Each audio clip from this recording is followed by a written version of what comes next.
Hola secretistas, bienvenidos una vez más al canal. Ante todo pedir disculpas por la cantidad de tiempo que pasa entre un vídeo y otro, pero es que compaginar nuestras agendas es muy complicado. Pero ya estamos aquí de vuelta y hoy os vamos a recomendar libros de lectura ligera que nunca vienen mal. Así que empecemos.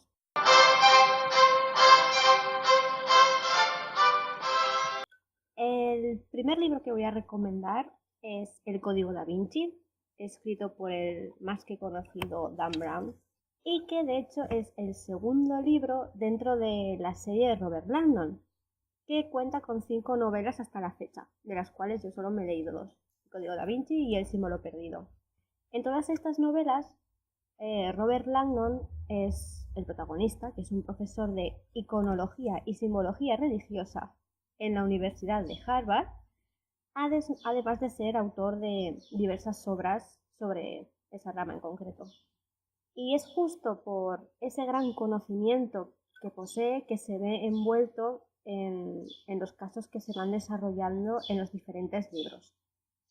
En concreto, en el Código Da Vinci, Robert va a tener que resolver el misterio relacionado con la muerte de Jacques Soignier, cuyo cuerpo ha sido encontrado en el Louvre, en la postura del hombre de Vitruvio, que es un dibujo realizado por Leonardo da Vinci, con un pentáculo dibujado en el pecho con su propia sangre y un mensaje escrito en el suelo. No cabe ninguna duda de que se trata de un asesinato. Y es Robert el principal sospechoso, motivo por el cual Fash, que es el capitán de la policía, lo conduce al museo para sonsacarle una verdad. Por suerte, Robert cuenta con la ayuda de Sophie Nebot, que dice ser la nieta de Soignier, y que lo va a ayudar a escapar de las garras de Fash. Juntos van a emprender un viaje por distintas zonas del mundo en el que tendrán que descifrar pistas y enigmas relacionadas todas con las obras de Leonardo da Vinci. Esto, sin que ellos lo sepan, les lleva a meterse de lleno en una gran conspiración de siglos de antigüedad que tiene que ver con el secreto mejor guardado de la historia. Un secreto que podría poner en peligro los cimientos de la humanidad. Y que no voy a decir cuál es porque si no, obviamente sería un spoiler, aunque este libro es muy conocido. En esta compleja trama se acaban topando con organizaciones como el Opus Dei o el Priorato de Sion, y mientras van a tener que huir tanto de Fash, que sigue en su empeño de que Robert Langdon es el asesino y hay que atraparlo, y de Silas, un asesino que en principio no se sabe para quién trabaja, pero que también tiene la idea clara de asesinarlos a los dos. Como os digo, es un libro pero que muy fácil de leer, con una narrativa muy sencilla, pero eso no quiere decir que sea malo, sino que es una historia que está muy bien hilada, que engancha muchísimo y además engancha justamente porque es una mezcla entre una novela detectivesca, novela policíaca, intriga, y hace que la historia pues sea muy atrapante. No solo es la obra que dio fama al autor, sino que además es una de las obras que ha generado mayor revuelo de todos los tiempos por la idea que plantea y que tampoco puedo revelar. Cuando lees el libro, pues sí, están aquellos lectores que están totalmente en contra de lo que Dan Brown plantea, los que creen que es una posibilidad, y luego pues los que simplemente pues lo ven como un libro de ficción, lo disfrutan y ya está. Bueno, cada cual que juzgue a su manera. Yo lo disfruté muchísimo, me atrapó por completo, estaba ahí enganchada porque tiene esos giros inesperados que hacen que quieras saber lo que está ocurriendo, y eso a pesar de que yo ya había visto la película, entonces yo ya sabía el gran secreto y el gran misterio, entonces no me iba a revelar nada, pero aún así me encantó y ya digo, se lee en nada, a pesar de que parece gordito. Y también recomiendo la peli, ya que estamos. Sí, de hecho yo solo vi la peli, la novela no la he leído aún. Y la película está bien, es entretenida y te consigue Sí, atrapar hasta el final para desvelar el misterio, digamos. sí, es eso. Pero tú has Yo sí, yo me he leído el libro y he visto la película y la verdad es que creo que encajan muy bien. Creo que el director supo cómo sacar la esencia del libro y meterla en la película y además Tom Hanks está en el papel, vamos, sobradísimo. Me encanta el papel que hace como Robert Landon y para mí es que es Robert Landon. Y luego está Audrey Tautou, si no recuerdo mal, que es la que hace sí. de Sophie Neveu, y se llama McKellan. ¿Qué Mm. más podemos pedir? Y la banda sonora también es preciosísima. Yo recomiendo tanto el libro como la peli. Las dos son por igual disfrutables y muy entretenidas. De acuerdo, anotado queda. Pues sí. ¿Tú qué tienes? Yo voy a seguir por la misma línea un libro que, al igual que el del Código Da Vinci, hace una mezcla de acción, suspense, misterio e historia.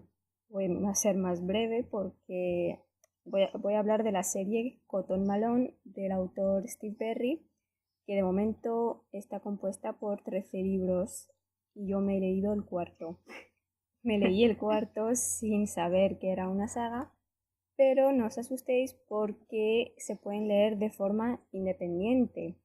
El cuarto libro se llama La búsqueda de Carlomagno y además del suspense, el misterio y todo lo que he dicho antes, todo transcurre con un fondo histórico, ya que vamos leyendo historias sobre templarios y también sobre Carlomagno, que es de lo que va todo esto, puesto que el libro se llama La búsqueda de Carlomagno y se trata de descubrir el lugar en el que está enterrado Carlomagno, ya que hasta la fecha permanece un misterio para todos. En esta ocasión, la historia gira, como siempre, en torno de Cotton Malone, que es un exespía americano y que busca la verdad sobre la muerte de su padre, fallecido en los años 70 en un submarino mientras partía en una expedición para explorar la Antártida. La novela nos sitúa en distintos escenarios. Para descubrir el misterio, el protagonista tiene que viajar por muchos países, como Alemania, Inglaterra, Francia, además de su propio país. Los personajes que nos van introduciendo de manera gradual nos podemos encariñar o no con ellos, pero lo que tenéis que tener en cuenta es que ninguno es lo que parece. O dicho de otro modo, ninguno es blanco y negro. Siempre tienen un girito al final que te sorprende, que pensabas que era bueno, al final no es tan bueno, o sí, y que pensabas que era malo, al final no era tan malo, o era más malo de lo que te pensabas que era. Durante su búsqueda, Cotton Malone descubre una civilización antigua bajo la Antártida antes de que ésta se helara y es una civilización avanzada más o menos como la Atlántida. Además descubre finalmente el cadáver de su padre. No voy a contaros más porque ya sería un tremendísimo spoiler, pero sí me gustaría resaltar que a pesar de ser una lectura totalmente ficticia y ligera, que te puedes leer simplemente para pasar el tiempo y sin extraer nada, sí que está escrita desde el conocimiento. Me refiero a que el autor es abogado y es profesor y por lo tanto conoce la trama política y los entresijos de los pasillos, digamos, de la política estadounidense. Por lo que mientras lo lees te lo crees, sabes que hay cierto conocimiento detrás de eso. Por lo tanto, eso es lo que yo resaltaría de forma positiva de esta novela, además del misterio y el entretenimiento que ofrece, también la documentación en cuanto a ciertos puntos que hay detrás. Es de momento el libro de esta línea que recomiendo. ¿Piensas seguir con la saga o...? No me importaría, la verdad, si cayera algún otro libro de la saga en mis manos, lo leería porque disfruté. En fin, pues yo me voy totalmente a otro lado que no tiene nada que ver con el misterio. Bueno, un poquito. Me voy con mi queridísima Jane Austen, que obviamente no puedo dejarla de lado en ninguno de los vídeos. Y os voy a recomendar La Abadía de Northanger.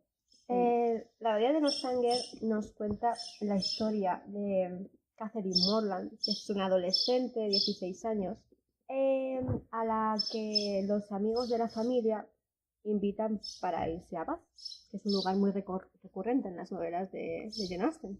Estando allí, es pronto pretendida por dos hombres. John Thorpe, el cual da por sentado que Catherine está súper prendada de él y que no para de aparecer en todas partes, acuciado también por su hermana Isabel. Y por otro lado está Henry Tinley, que es un chico muy amable y humilde, por el cual Catherine siente un verdadero interés. Eleanor, la hermana de Henry, es con la que Catherine entabla una buena amistad, hasta tal punto que Eleanor, instigada por su padre, la invita a ir a su residencia, que es Northanger Abbey. Ella, por supuesto, acepta encantada, no solo por la idea de estar con los Tinley, que les cae bien, sino porque ella espera encontrarse con una abadía súper oscura y tétrica y gótica, llevada por los libros que ella leí, que en aquella época estaban muy de moda, los libros de temática gótica.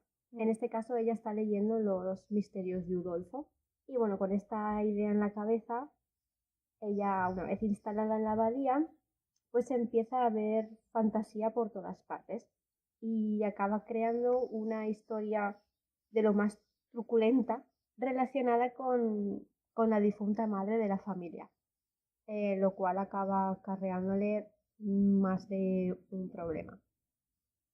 Y hasta ahí es la historia. Si bien es cierto que está considerada como la obra menor de Austen, a mí me parece un libro que es muy encantador y muy tierno y que no tiene la fama que se merece. A ver, es que es un libro que se adapta justo a la personalidad de la protagonista, que es pues eso, es una niña con la cabeza llena de fantasías. Con este libro conocemos a una Austen menos sutil y muchísimo más directa a la hora de criticar. Además, me gusta porque es un libro en el que el romance queda totalmente relegado a un segundo plano, centrándose la autora en mostrar la evolución de Catherine, cómo pasa de la adolescencia, o más bien de la inocencia, a ser consciente de la realidad y a entender que vivir siempre en la imaginación le puede traer malas consecuencias. Por otra parte, con esta protagonista que lee novelas, lo que hace Jane Austen es criticar esa idea que se tenía en la época de que las mujeres no debían leer novelas porque este género podía crearles pensamientos inadecuados. Para mí sí que es verdad que el final es un tanto precipitado, pero creo que el final no es lo que más le importaba a Jane Austen. Entonces, se lee muy rápido, es perfecto además para empezar con la autora y quizá también para acercarse al mundo de los clásicos, porque es una novela muy facilita, muy corta, no tiene un vocabulario así muy difícil que es fácilmente entendible, vamos. Y a mí me gusta mucho y no la considero para nada una obra menor, para mí es una obra muy fresca. Yo no lo he leído, pero sí que he visto la adaptación de la BBC y me encantó. Y la sensación que tengo comparada con las novelas que sí que he leído de Jane Austen es que esta se desmarca mucho de la línea, de la línea que sigue, al menos por la trama. Y me pareció que era mucho más fresca, digamos, que no tiene nada que ver con a lo que nos tiene acostumbrados Jane Austen. Pero me encantó, me gustó esa novedad. Es porque, si no recuerdo mal, fue su primera obra, la primera obra que escribió. Y en las otras obras se centra más en criticar lo que es ya el matrimonio en sí mientras que aquí estamos hablando de un adolescente. Entonces Sí. supongo que ahí es cómo cambia ella. Me gusta mucho hacer una crítica, pero súper directa. Hay una página, vamos, dedicada por entero a soltar todo lo que le salió a ellas. Cosa que no suele hacer después, es mucho más sutil. Pero yo la recomiendo mucho, me gustó mucho a mí, La Balla de Sí, los sí, no, Aldeanos. y a mí, ya te digo, la serie me gustó mucho y por supuesto que me leeré el libro. Bueno, pues yo voy a pasar de un clásico a otro para nada clásico y es El Santuario de Nora Roberts, que yo Nora Roberts en el pasado sí que he leído mucho, aunque no recuerdo ahora mismo muchos títulos, pero sí que la relaciono con la lectura un poco ligera y sobre todo para verano. No sé por qué, pero siempre que leía una novela de Nora Roberts lo hacía en verano. Esas tardes largas de verano de hastío también. Lo primero que nos viene a la cabeza cuando mencionamos el nombre de Nora Roberts es que habla de romance, de relaciones, chicas se enamoran de chico y punto. Pero en realidad es un poco más que eso, ya que no se trata de un romance empalagoso del que te acabes hartando. Siempre hay un misterio en la trama. Si bien es cierto que no es un misterio del siglo, pero es un misterio facilillo que te hace más amena la lectura. En este caso, en El Santuario, la historia nos presenta a Joe, una fotógrafa que vive en Nueva York y que en un momento dado empieza a recibir fotografías un tanto perturbadoras hasta quedar con la que es realmente perturbadora, en la que aparece su madre desaparecida hace un tiempo y en la que está desnuda y golpeada. En ese momento Joe decide volver a su pueblo natal, que creo que está en Georgia, si no me equivoco, y a pasar una temporada con su familia. En su familia no reina precisamente un espíritu de paz y amor debido a la desaparición de la madre. Siempre ha estado planeando como una sombra sobre ellos y por lo tanto hay ciertas tiranteces en las relaciones entre los hermanos y el padre. En este pueblo aparece un joven apuesto, por supuesto, con este tipo de historias y en el que se convierte en el interés romántico de la protagonista. No obstante, a medida que avanza la trama, nos damos cuenta de que este chico no simplemente está ahí para ser el enamorado, sino también que tiene una cierta relación con la desaparición de la madre. Lo que me gusta de esta novela, además de este misterio, es que no se centra solo en esta relación romántica central. También nos va presentando a los demás personajes, cada uno con sus demonios y cada uno con su relación. Hay personajes que tienen relaciones amorosas más tormentosas, más graciosas en algunos puntos y otros por su carácter que son más sosegadas y más reservadas. Y eso es lo que me gustó también, porque puedes ver otras perspectivas, otras relaciones románticas. Lo recomiendo sobre todo cuando estáis saturados y queréis algo facilillo y ligero a la par que interesante, o simplemente porque os apetece algo tranquilito, ligero para leer. Yo es que no he leído nunca nada de Nora Roberts, justamente por lo que decías antes, ¿no? Que la relacionas con romance y Novela con... rosa, Sí, sí. exacto. Que sí que tiene de eso, pero también las novelas, sobre todo contemporáneas, suelen ser de este tipo. Romance y misterio está bien para echar la tarde. Bueno, a lo tonto, hemos recomendado 4 novelas que tienen el misterio ahí como foco de Sí, atención, ¿eh? sí, sí. Pues me voy a alejar de eso. Y lo voy a hacer con otro clásico. En este caso, un clásico de fantasía, el clásico de fantasía por excelencia, podríamos decir, que es El Hobbit, de Tolkien. Que nos dé miedo, ¿vale? Porque siempre cuando pensamos en Tolkien, pues recordamos El Señor de los Anillos y su tendencia a la descripción. Culpable. Es verdad, su estilo narrativo es muy descriptivo. Pero en este caso nos encontramos con una novela de aventuras, de corte infantil, que nos presenta a Bilbo Bolsón o Bilbo Baggins en su idioma original, que por si no lo recordáis es el familiar con el que vive Frodo. Es un hobbit que vive de forma apacible en la comarca. Sin embargo, un buen día recibe la inesperada visita de Gandalf, el mago, con el cual mantiene una conversación un tanto peculiar que termina con el acuerdo de verse al día siguiente.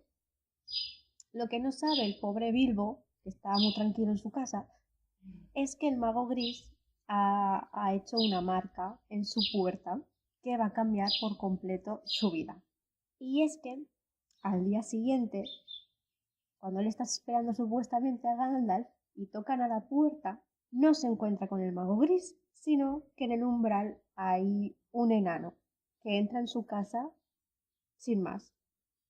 Esto descoloca al joven hobbit, que no entiende los motivos que han llevado a ese enano hasta su hogar, porque él nunca ha salido de la comarca, por lo tanto no conoce a nadie más fuera de allí. Ese sentimiento de incomprensión aumenta cada vez que tocan a la puerta, porque cada vez que tocan a la puerta aparece otro enano y otro, hasta encontrarse en su casa con 13 enanos liderados por Thorin Escudo de Roble.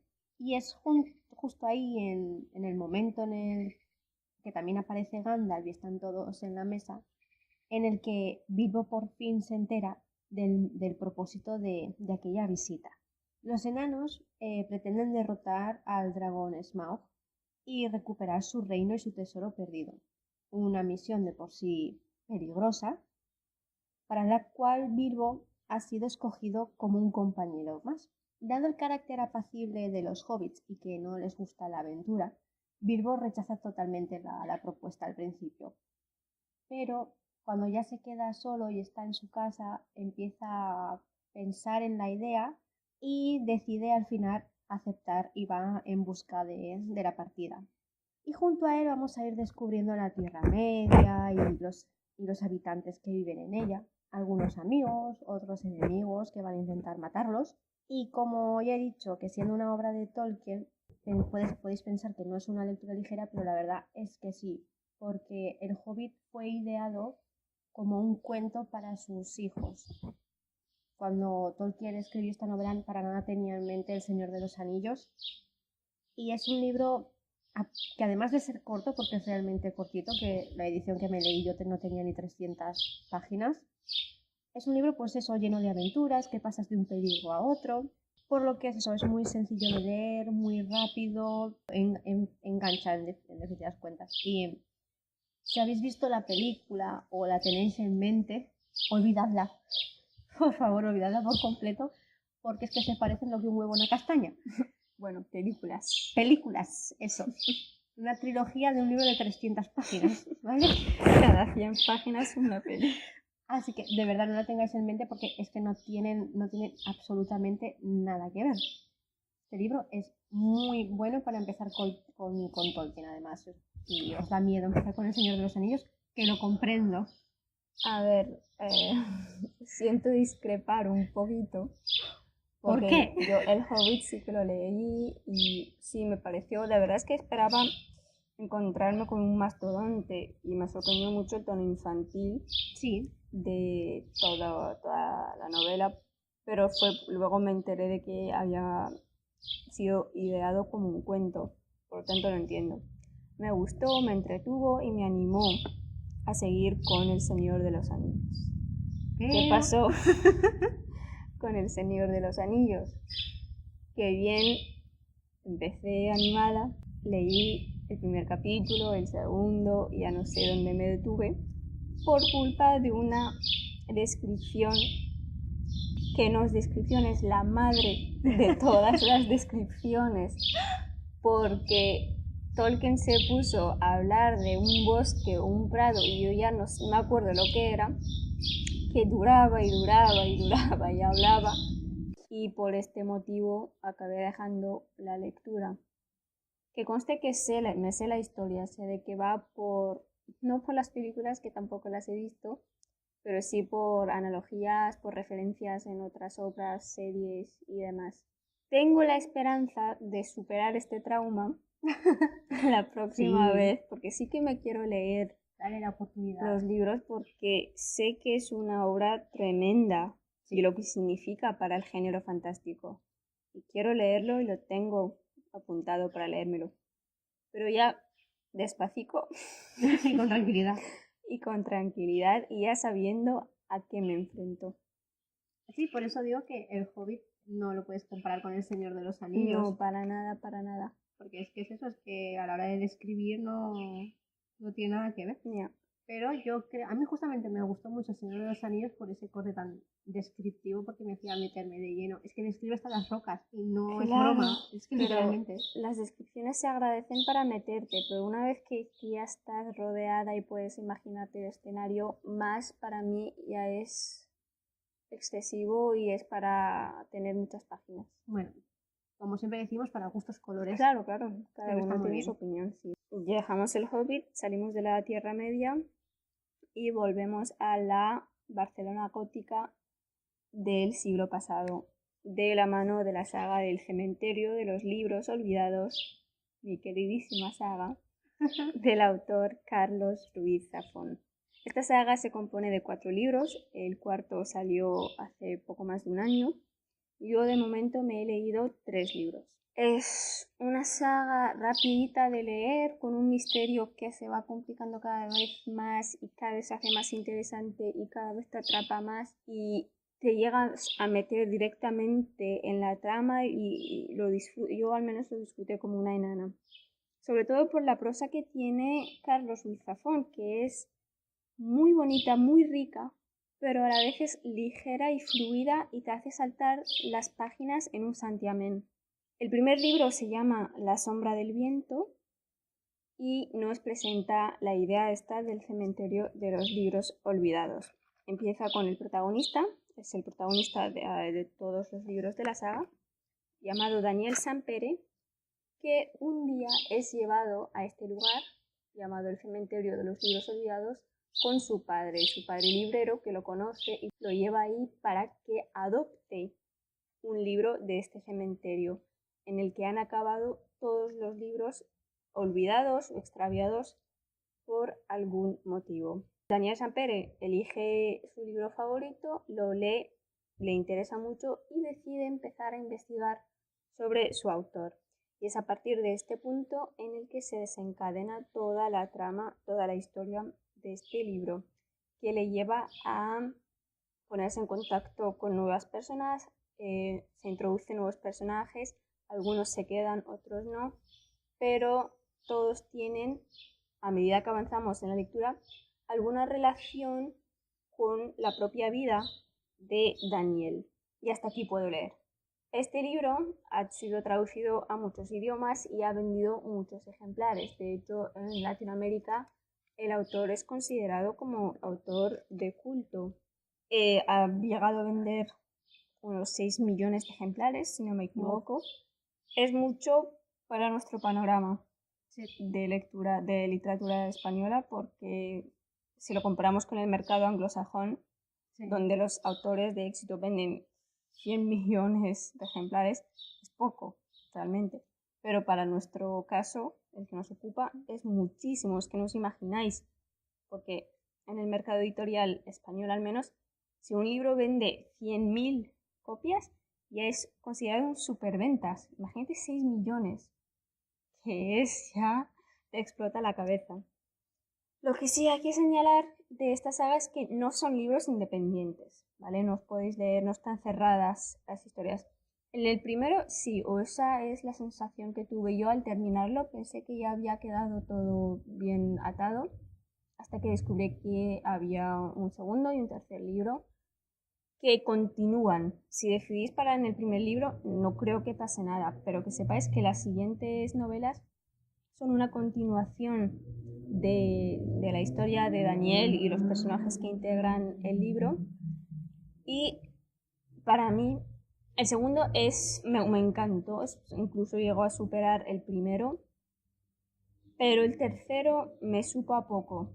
Me dio la sensación, o sea, se complicaba cada vez más el misterio, pero me dio la sensación de que el misterio abrumó a su propio creador y para mí que el final fue muy abrupto, muy rápido, dejó muchos puntos sin concluir, muchas tramas que no, al menos para mí, no quedaban claras y por eso sacó el cuarto libro después de muchísimo tiempo. Sí. Me parece que en este libro sí que queda todo mejor atado y más explicado y la verdad es que tengo muchísimas ganas de leerlo.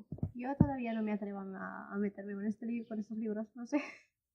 Pues deberías hacerlo porque estoy segurísima de que te encantará. Estoy No, segura. sí, seguro que sí, pero no sé. Como que lo veo y digo, me da perecita. No.